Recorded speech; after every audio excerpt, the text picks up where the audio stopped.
श्री स्वामी समर्थ, जय जय स्वामी समर्थ. नमस्कार, मी प्रियंका. तर तुमची मैत्रीण नवटी रेसिपीमध्ये आपले सर्वांचे खूप खूप स्वागत आहे.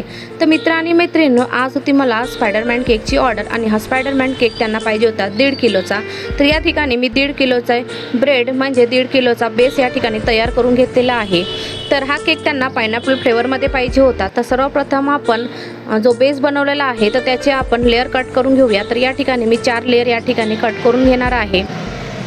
तर त्याआधी मला तुम्हाला सांगायचं आहे की तुम्हाला जर केक शिकण्याची आवड असेल किंवा केकमध्ये जर इंटरेस्ट असेल तर मला कमेंट करून तुम्ही नक्की सांगा. मी तुम्हाला स्टेप बाय स्टेप सगळी संपूर्ण केकची तुम्हाला माहिती मी व्हिडिओमध्ये देणार आणि केक कसा बनवायचा, बेस कसा बनवायचा, फिनिशिंग कशी करायची किंवा कोणकोणते साहित्य लागते अशी संपूर्ण माहिती मी तुम्हाला देणार आहे. जर तुम्हाला आवड असेल तर मला नक्कीच तुम्ही कमेंट्स करून सांगू शकता. तर हा केक त्यांना पायनॅपल फ्लेवरमध्ये पाहिजे होता, त्यासाठी मी या ठिकाणी पायनॅपल क्रश या ठिकाणी यूज केलेला आहे.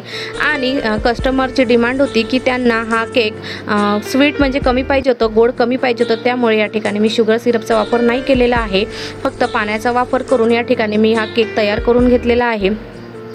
तर केक बनवण्यासाठी फिनिशिंग ही फार महत्त्वाची असते. जर तुमचं फिनिशिंग जर तुमची छान असेल तर केक हा तुमचा छान दिसायला छान दिसतो.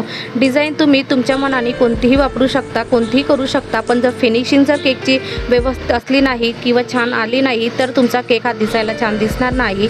तर केक शिकण्यासाठी फिनिशिंग ही फार महत्त्वाची आहे. तर फिनिशिंग जर अगदी छान आली, परफेक्ट आली तर तुमचा केक हा दिसायला छान दिसतो. आणि डिझाईन तुम्ही कोणत्याही प्रकारे केली तरी चालेल, पण फिनिशिंग ही फार महत्त्वाची असते.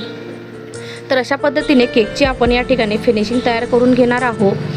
तर तुम्हाला जर आवड असेल केक शिकण्यामध्ये तर कमेंट करून मला नक्की सांगा. तर अशा पद्धतीने आपण हा केकची फिनिशिंग या ठिकाणी तयार करून घेतलेली आहे. तर स्पायडरमॅन केक बनवायचा आहे, तर त्यासाठी स्पायडरमॅन केकसाठी मी या ठिकाणी रेड कलरचा यूज केलेला आहे. तर स्पायडरमॅन केक हे 2 कलरमध्ये असतात, ब्ल्यू कलरमध्ये आणि रेड कलरमध्ये. तर या ठिकाणी मी रेड कलर वापरणार आहे.